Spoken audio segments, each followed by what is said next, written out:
Please stop pushing. I can't take this anymore. The concert venue is packed tight. A man behind me keeps pressing into my backside. I'm wearing a mini skirt today with a thong underneath, and it only makes the situation worse. He lifts my skirt and presses himself against my hips. As the atmosphere heats up, someone in front of me slams into me, and I stumble back a step. My body stiffens as I feel like something just slid inside me. My name was Mandy Cox, and I was a diehard fangirl. I wanted a celebrity to notice me, so I dressed for attention. I wore heavy makeup and made sure nothing about me went unnoticed. My low-cut top revealed a wide stretch of skin, and my chest bounced with every step. I paired it with a mini skirt that barely covered my thighs and sexy white stockings which hugged my legs. But when I arrived, reality hit. The concert venue was packed so tightly I couldn't move, and the crowd swallowed me whole. The celebrity was never going to notice me. I craned my neck and shouted, "Darling, take me." I never imagined that line would draw the wrong kind of attention. Instead of the celebrity, it caught a filthy creep. After I shouted it, I became aware of a man behind me, repeatedly bumping into me. At first, I brushed it off. In a crowd that dense, accidental contact was easy to explain, but the feeling wouldn't go away. Something hard kept pressing against my butt from behind. I assumed I'd accidentally backed into his hand where it rested behind me, so I turned and offered a polite apology. "Sorry, I didn't mean to bump into you." He paused, then flashed a leering smile and said, "It's okay, I don't mind." When I turned back toward the stage, I felt him press against me again, more deliberate than before.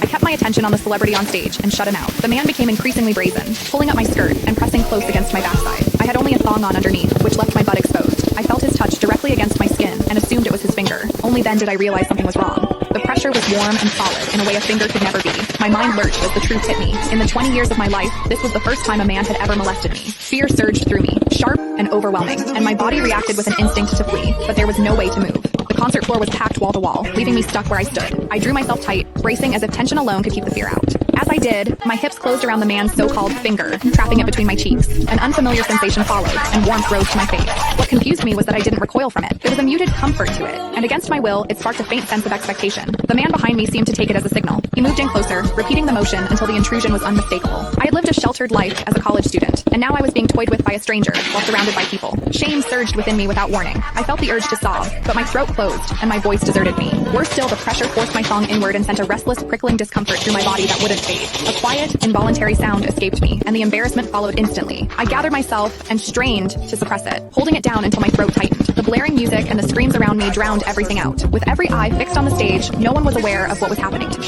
At the same time, the intensity continued to rise, touching something deep inside me. I bit down on my lip as cold sweat traced my spine. My awareness was tipping back and forth between humiliation and a pleasure I couldn't bring myself to name. I knew I couldn't take it anymore if it continued, so I turned sharply to face the man behind me. "Please stop pushing. I can't take this anymore."